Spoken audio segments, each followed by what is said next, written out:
तो अच्छा नहीं लगता है। जो कोट अनकोट आप बोले गए हैं मान्यवर, वो सुसंगत हमारे शासन के लिए नहीं है। बुजुर्ग लोग वहां बैठे, ये ठीक नहीं है। आप उनको सबको ले जाइए, आप आंदोलन को खत्म कीजिए। आगे बढ़ने के लिए मिल बैठ करके चर्चा करेंगे, रास्ता खुले है।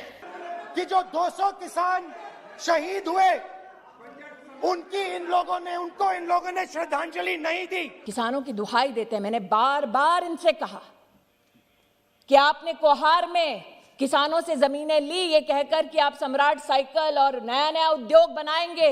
कंटिन्यूअसली फेक नैरेटिव्स क्रिएट करते रहे। अरे रे कोविड आ गया, पूरे भारत नुकसान में चले जाएगा, अरे रे इतने सारे लोग मर जाएंगे। गृह मंत्री जी, माननीय अध्यक्ष जी, जब इस देश का संविधान लिखा गया, संविधान लिखने के बाद डॉक्टर आंबेडकर ने जब संविधान का एडिटिंग का भी काम समाप्त हो गया, एक बहुत बड़ा स्टेटमेंट किया था साहब, इस देश के लोकतंत्र को, वो वाक्य को सुवर्ण अक्षर में मंडित कर डॉक्टर आंबेडकर के वाक्य को रखना चाहिए।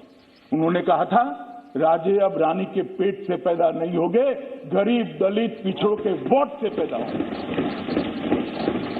उन्होंने कहा था, राजे अब रानी के पेट से पैदा नहीं होंगे, दलित गरीब और पिछड़ों के वोट से पैदा होंगे। मगर कश्मीर में आज तक राजे रानी के पेट से ही पैदा होगा। ये तीन परिवार के लोग ही शासन करते थे। तीन परिवार के लोग ही शासन करते थे और इसीलिए उनको धारा 370 शूट करती थी। मगर जब आप पैर में पहनने वाला गहना कानों में पहन देते हो तो अच्छा नहीं लगता। जो कोट अनकोट आप बोले गए हैं मान्यवर, वो सुसंगत हमारे शासन के लिए नहीं है। अन्याय के, मानव अधिकार के लिए जितनी भी सारे बातें होती है, हमारे शासन के लिए नहीं है। ये तीन परिवारों ने जो शासन किया, उन्होंने मानव अधिकार का उल्लंघन किया। यही लोग यहाँ जो कहते हैं इंडस्ट्री नहीं आई, वहां जाकर अफवाह फैला रहे हैं कि आपकी जमीनें चली जाएगी। मैं जम्मू कश्मीर के आवाम को आश्वस्त करना चाहता हूँ कि किसी की भी जमीन नहीं जानी है। सरकार के पास इतनी जमीन है कि जिसमें जम्मू कश्मीर विकास कर पाए, वहां इंडस्ट्री आ जाए। और अब सरकार की जमीन कोई राज करने वाला छीन नहीं सकता। ये नरेंद्र मोदी सरकार, ये जमीन आपके विकास के लिए है। दिसंबर 2018 में नीचे के पंचायत के चुनाव किए, जिसमें 74% लोगों ने अपने वोट डाले, 74.1%। कश्मीर के इतिहास में इतना मतदान कभी नहीं हुआ मान्यवर। कुल 4,483 सरपंच निर्वाचित क्षेत्रों में से 3650 सरपंच निर्वाचित हुए। 35,029 क्षेत्रों से 33,000 पंच निर्वाचित हुए। अब वहां पर राजे रानी के पेट से नहीं जन्म लेंगे मान्यवर, मत पत्रक से लेंगे। ये इसका सबसे बड़ा उदाहरण है। आज जो पंच बना है, जो सरपंच बना है, जो जिला पंचायत का सदस्य बना है, कल एमएलए बनेगा। किसी की कृपा की जरूरत नहीं है। जम्मू कश्मीर की आवाम उसको अपना नेता बना लेगी और नए नेता चुनकर आएंगे। अंत में मैं कहना चाहता हूं कि जो 200 किसान शहीद हुए, उनको इन लोगों ने श्रद्धांजलि नहीं दी। मैं सब सांसदों से कहना चाहता हूं, मैं अपने भाषण के बाद 2 मिनट शहीदों के लिए मौन रहूंगा। आप मेरे साथ खड़े हो जाइए। धन्यवाद।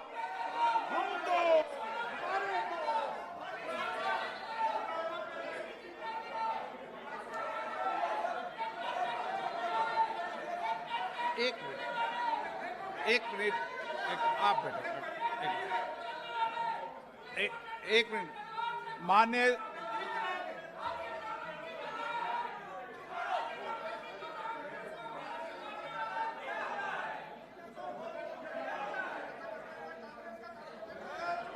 सदस्यगण, रिकॉर्ड उत्पादन के बावजूद भी हमारे कृषि क्षेत्र में समस्याएं हैं। कोई ये तो मना नहीं कर सकता है समस्याएं नहीं है, लेकिन समस्याओं का समाधान हम सबको मिलकर के करना होगा। और मैं मानता हूं कि अब समय ज्यादा इंतजार नहीं करेगा। हमारे राम गोपाल जी ने बहुत ही अच्छी बात कही कि उन्होंने कहा कि कोरोना लॉकडाउन में भी हमारे किसानों ने रिकॉर्ड उत्पादन किया। सरकार ने भी बीज खाद सारी चीजें कोरोना काल में भी पहुंचाने में कोई कमी नहीं होने दी, कोई संकट नहीं आने दिया, और उसका सामूहिक परिणाम मिला कि देश के पास यह भंडार भरा रहा। उपज की रिकॉर्ड खरीदी भी इस कोरोना काल में ही हुई। तो मैं समझता हूं कि हमने नए नए उपाय खोज करके आगे बढ़ना होगा। और जैसा मैंने कहा, कोई भी हम कई कानून है, हर कानून में 2 साल 5 साल के बाद, कभी 2 महीने 2-3 महीने के बाद सुधार करते ही करते हैं। हम कोई स्टैटिक अवस्था में जीने वाले लोग थोड़े हैं जी। जब अच्छे सुझाव आते हैं तो अच्छे सुधार भी आते हैं, और सरकार भी अच्छे सुझावों को, और सिर्फ हमारी नहीं, हर सरकार ने अच्छे सुझावों को स्वीकार किया। यही तो लोकतंत्र की परंपरा है। और इसलिए अच्छा करने के लिए अच्छे सुझावों के साथ, अच्छे सुधारों की तैयारी के साथ हम सबको आगे बढ़ना चाहिए। मैं आप सबको निमंत्रण देता हूं, आइए हम देश को आगे ले जाने के लिए, कृषि क्षेत्र की समस्याओं का समाधान करने के लिए आंदोलनकारियों को समझाते हुए हमने देश को आगे ले जाना होगा। हो सकता है कि शायद आज नहीं तो कल जो भी यहाँ होगा, किसी न किसी को ये काम करना ही पड़ेगा। आज मैंने किया है, गालियाँ मेरे खाते में जाने दो, लेकिन इस अच्छा करने में आप जुड़ जाओ। बुरा हो मेरे खाते में, अच्छा हो आपके खाते में, आओ मिलकर के चले।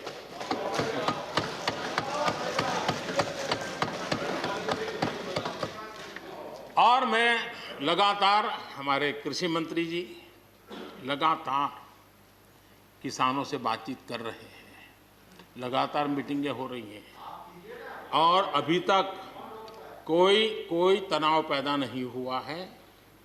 एक दूसरे की बात को समझने का, समझाने का प्रयास चल रहा है। और हम लगातार आंदोलन से जुड़े लोगों से प्रार्थना करते हैं कि आप आंदोलन करना आपका हक है, लेकिन इस प्रकार से बुजुर्ग लोग वहाँ बैठे, ये ठीक नहीं है। आप उनको सबको ले जाइए, आप आंदोलन को खत्म कीजिए। आगे बढ़ने के लिए मिल बैठ करके चर्चा करेंगे, रास्ता खुले है। ये सब हमने कहा है। मैं आज भी इस सदन से माध्यम से भी निमंत्रण देता हूं। आदरणीय सभापति जी, ये बात निश्चित है, हमारी खेती को खुशहाल बनाने के लिए फैसले लेने का ये समय है। इस समय को हमने गंवा नहीं देना चाहिए। हमें आगे बढ़ना चाहिए, देश को पीछे नहीं ले जाना चाहिए। पक्ष हो, विपक्ष हो, आंदोलनरत साथी हो, इन सुधारों को हमने मौका देना चाहिए और एक बार देखना चाहिए कि इस परिवर्तन से हमें लाभ होता है कि नहीं होता है। कोई कमी हो तो उसको ठीक करेंगे, और कहीं ढिलाई है तो उसको कसेंगे। ऐसा तो है नहीं कि सब दरवाजे बंद कर दिए बस। और इसलिए मैं कहता हूं, मैं विश्वास दिलाता हूं कि मंडियां अधिक आधुनिक बने, अधिक प्रतिस्पर्धी होगी। इस बार बजट में भी उसके लिए हमने प्रावधान किया है। इतना ही नहीं, एमएसपी है, एमएसपी था, एमएसपी रहेगा। इस सदन की पवित्रता समझे हम। जिन 80 करोड़ से अधिक लोगों को सस्ते में राशन दिया जाता है, वो भी कंटिन्यू रहेगा। इसलिए मेहरबानी करके भ्रम फैलाने के काम में हम न जुड़े, क्योंकि हमको देश ने एक विशिष्ट जिम्मेवारी दी है। किसानों की आय बढ़ाने के जो दूसरे उपाय हैं, उन पर भी हमें बल देने की जरूरत है। आबादी बढ़ रही है, परिवार के अंदर सदस्यों की संख्या बढ़ रही है, जमीन के टुकड़े छोटे होते जा रहे हैं। ऐसी स्थिति में हमें कुछ न कुछ ऐसा करना ही होगा ताकि किसानी पर बोझ कम हो और हमारे किसान के परिवार के लोग भी रोजी रोटी कमाने के लिए, उनके लिए हम और अवसर उपलब्ध करा सकें। इनकी तकलीफों को दूर करने के लिए हमने काम करना होगा।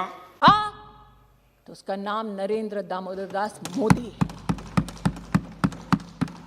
किसानों की दुहाई देते हैं, मैंने बार बार इनसे कहा कि आपने कोहार में किसानों से जमीनें ली ये कहकर कि आप सम्राट साइकिल और नया नया उद्योग बनाएंगे। उद्योग आपने खड़ा नहीं किया, लेकिन आपकी ट्रस्ट ने उस जमीन को खरीद लिया। वो जमीन जो कमर्शियल किसी एंटरप्राइज के लिए था, एक एनजीओ ने खरीद ली। ऐसा कोई बचा नहीं जिसको जायस में, बहादुरपुर के आसपास किसानों से अरे बैठ जाओ, तुम्हें नहीं कुछ पता। जमीन ली गई है कहते हुए, अमेठी गए भी नहीं, तुम बैठ जाओ। जमीन ली गई है कहते हुए बैठ जाओ। যা আমি আজকে আপনাকে প্রমাণ দিতে পারি, আমি প্রমাণ দিতে পারি। कुछ नहीं पता तुम्हें। বলছি, আপনি বসুন, আমি বলছি। बैठ जाओ। मंत्री हूं तो क्या, अमेठी की सांसद भी हूं। बैठ जाओ। झूठ का पर्दाफाश करने का मेरा भी अधिकार है। पता नहीं, तुम बैठ जाओ। आप बैठ जाइए, कृपया बैठ जाइए। अधीर रंजन जी बैठ जाइए। आप जायज बहादुरपुर बैठ में जाइए। किसानों से जमीन ली गई ये कहकर कि महिलाओं के लिए इंटर कॉलेज खोला जाएगा, और इंटर कॉलेज नहीं खोला महोदय, उनकी दोबारा ट्रस्ट ने वो जमीन ले ली, अपना कार्यालय खोल दिया। और जब प्रशासन ने महोदय वो जमीन वापस मांगी तो ये कोर्ट चले गए किसानों के खिलाफ।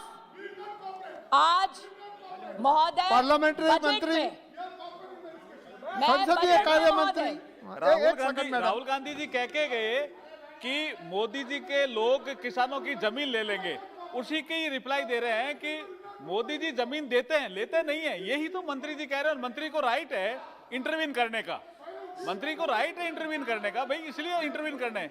वो कह रहे थे ना किसानों की वो जमीन ले लेंगे, तो जमीन किसने ली वो बता रहे हैं। धन्यवाद। Whatever I'm stating is a fact. चलो आप बैठ जाइए। And since the gentleman concerned refused to speak on the budget, I am extremely grateful that you allowed me to speak on the budget. And it is that budgetary comparison, sir, that I am laying on the floor of this house through my speech. I would like to hear ads, sir. इस budget के जो पीठ दिखाकर गए हैं वो सज्जन, आपको पता है, एक छोटा सा इसमें प्रावधान है महोदय। वित्त मंत्री जी ने बात की एविएशन सेक्टर में, उड़ान में, मेट्रो में किस प्रकार से राष्ट्र को सशक्त किया जाएगा। चर्चा ये की गई साथ में वित्त मंत्री द्वारा कि 18,000 करोड़ रुपया बस की सेवा को भी सुदृढ़ करने के लिए दिया जाएगा। पीठ दिखाकर चले गए, बस की सुविधा के ऊपर चर्चा नहीं की, बड़े लोग हैं। लेकिन एक सत्य यह भी है महोदय कि अमेठी में 30 साल से तिलोई का बस अड्डा बना नहीं पाए। जनता मांगती रही, लेकिन नहीं हो पाया। अरे यार, टेक्सटाइल की भी बात करूंगी सर। आपकी सरकार ने 50% पूरा बजट कैसे सरेंडर किया यूपीए में, वो भी बताऊंगी। चुनौती देती हूँ, डिस्कस कर लीजिए। दूध का दूध, पानी का पानी हो जाएगा उसमें भी। मैं आज महोदय मैडम एड्रेस टू ये चेयर कहना चाहती हूँ, अरे भैया आपका बोलना चाहती हूँ महोदय। अधीर रंजन जी कृपया बैठ जाइए, आप बैठ जाइए। वित्त मंत्री जी विराजमान है। पता अमेठी कहाँ है। जब वो रक्षा मंत्री थी तब उन्होंने प्रधानमंत्री जी के आशीर्वाद से AK-203 की पूरे कायाकल्प हो जाए अमेठी में, उसको तब दिया AK-203 का प्रोजेक्ट, जब उसकी सांसद मैं नहीं थी महोदय, वो सज्जन थे। बार बार ये कहना कि द्वेष की भावना से प्रधानमंत्री जी और उनकी सरकार काम करती है। अगर सबसे बड़ा प्रमाण चाहिए कि प्रधानमंत्री जी, उनकी सरकार बिना द्वेष के राष्ट्र निर्माण की दृष्टि से, गरीब कल्याण की दृष्टि से काम करती है महोदय, तो अमेठी से बड़ा उदाहरण उसका कोई नहीं होगा।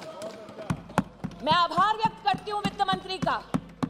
उन्होंने रेल के कैपिटल एक्सपेंडिचर के लिए 1 लाख करोड़ रुपए का आवंटन किया। महोदय, जो सज्जन पीठ दिखाकर गए इस बजट की चर्चा को, उस सज्जन ने अमेठी में नेहरू जी के समय से चलता आया महोदय, नेहरू जी से जितने उनकी पीढ़ी दर पीढ़ी नेताओं ने वहां से चुनाव लड़ा, ऊंचाहार से अमेठी रेल लाइन जाएगी, 66 किलोमीटर की रेल लाइन का जनता को सपना दिखाया। सोचिए महोदय, 4 पीढ़ी एक रेल लाइन का सपना दिखाती रही। डीपीआर तब बना जब देश का प्रधानमंत्री नरेंद्र दामोदर दास मोदी बना। जिस बजट को आज पीठ दिखाकर गए हैं, उस बजट के संदर्भ में कहना चाहती हूं महोदय, वित्त मंत्री जी ने सड़क निर्माण के लिए 1 लाख करोड़ रुपया का आवंटन किया है उसमें अमेठी में मात्र 5 अरब रुपए की सड़कों का निर्माण हुआ जब देश में मोदी, प्रदेश में योगी की सरकार आई। अमेठी बाईपास का सपना 30 साल से लोग। मेरा 10th point, sir, continuously fake narratives create करते रहे। अरे रे कोविड आ गया, पूरे भारत नुकसान में चले जाएगा, अरे रे इतने सारे लोग मर जाएंगे। मेरे पास पूरे कोटेशन है, समय समय पर जो हमारे वरिष्ठ नेता बोलते रहे, मेरे पास पूरे कोटेशन से। मैं आपके समय इसमें बिताना नहीं चाहती हूं। I don't want to spend the houses time on the quotation, but the सारांश is this: I will constantly say things which will demean India, which will show India in a poor light, and constantly that will be my rebel-like look to insult India, build fake narratives. Nothing will go well for India, यही कहते रहे। और हमारे खिलाफ बहुत सारे जो kind of mischiefs, I'm using a lighter word, करने वाले देश के साथ पार्टी की ओर से, सरकार MOU नहीं, सरकार MOU नहीं, पार्टी टू पार्टी MOU करके, जब देश का कुछ बॉर्डर में क्राइसिस होता है तब हमसे ना बात करते हुए, सरकार से, हम छोड़ो, सरकार से ना बात करते हुए उनके दूतावास से बात करके क्या हो रही है बॉर्डर में, करने वाले और कभी भी भारत देश का भरोसा ना करते हुए बाकी सबको भरोसा करने वाले, और joining the breaking India fringe group, एक वरिष्ठ पार्टी के नेता एक फ्रिंज ग्रुप के साथ ही बार बार पॉलिटिक्स करना, और भयंकर abuse, total unacceptable terminology for constitutionally elected heads उपयोग करते रहना और सुप्रीम कोर्ट के द्वारा कटाक्ष होने के बाद अपोलोजाइज करना, मगर दोबारा वही साइकिल में अब्यूज करो, अपोलोजाइज करो, यही रास्ते पे चलना, डिस्ट्रक्टिव पॉलिसीज करना।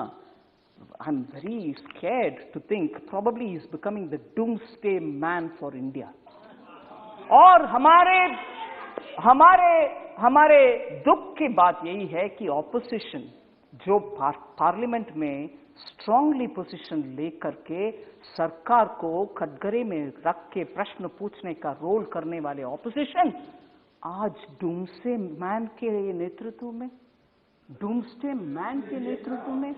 और डूम्सडे मैन जो रिपीटेडली अब्यूज करता है। अफवाहें न फैलाई जाए इसके लिए एक समय चाहिए था, और आप हमें पूछ रहे हो भाई अधीर रंजन जी 2G और 4G, आपने तो मोबाइल ही बंद कर दिए थे और 20 साल तक बंद कर दिए थे।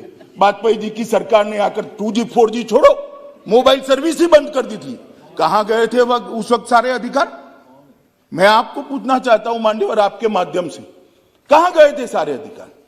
जब विपक्ष में बैठते हैं तब अपने समय में क्या किया था वो भी तो थोड़ा याद रखना चाहिए, वरना फिर सुननी पड़ेगी। मान्यवर, ये हमें 4G और 2G का कह रहे, मैं अभी भी कहता हूं कि सबसे बड़ा नागरिक का अधिकार है सुख और शांति से रहने का, सलामती के साथ रहने का। सलामती जहां नहीं होगी वहां सारे अधिकारों का कोई मतलब नहीं। ये नई फैशन शुरू हो गई। मान्यवर, मैं कहना चाहता हूं कि ये जो लोग कह रहे हैं कि हम विदेश के दबाव में आकर कह रहे हैं, मैं उनको पूछना चाहता हूं कि किसके दबाव के अंदर धारा 370 को इतने समय तक चालू रखा आपने? ये तो जरा बता दीजिए, किसका दबाव था? कौन प्रेशराइज करता था? अभी किसी ने कह दिया बड़े बड़े साहित्यिक शब्दों के साथ कि शासन का जनता से वादा था, एक एग्रीमेंट था। भाई, मैं तो एग्रीमेंट को बारीकी से पढ़ता हूं और मैं तो मानता हूं कि पूर्ववर्ती सरकारों ने भी जो वादे करे हैं उसको ध्यान से पढ़ने चाहिए और इसका अमल करना चाहिए। 370 के बारे में कहा गया कि 370 और 35 से वो देश की सरकार का जम्मू कश्मीर की जनता से एग्रीमेंट था। एग्रीमेंट जरूर था, मगर उसमें टेम्पररी शब्द आप भूल जाते हैं पढ़ने का। ये टेम्पररी था। और जो मेरा हिसाब पूछ रहे 17 महीने में स्टेटहुड कब दोगे, स्टेटहुड कब दोगे, स्टेटहुड कब दोगे, हम जरूर देंगे। मगर मैं उनको पूछना चाहता हूं, ये मैंने भी कहा है स्टेटहुड टेम्पररी है, और आप 17 महीने में हिसाब मांगते हो, तो टेम्पररी 370 साल तक चली, उस वक्त क्यों हिसाब नहीं मांगते थे? एक टेम्पररी प्रोविजन कब तक टेम्पररी रहेगा? टेम्पररी प्रोविजन को क्यों उखाड़ नहीं देता यार? क्यों कोई पूछता नहीं था? क्योंकि वोट बैंक की राजनीति करनी थी। ये सरकार वोट बैंक की राजनीति से नहीं चलती। ये सरकार देश के हित में फैसले करती है। ये सरकार देश के भविष्य को सुधारने के लिए है। हम आएंगे जाएंगे, लोकतंत्र है, जीतेंगे हारेंगे, इसको ध्यान में रखकर देश के भविष्य को ताक पर हम नहीं रख सकते। न्यूज अपडेट के लिए आप हमारे चैनल को सब्सक्राइब करें। आप हमें फेसबुक और इंस्टाग्राम पर भी फॉलो कर सकते हैं। बने रहे लगातार .in के साथ।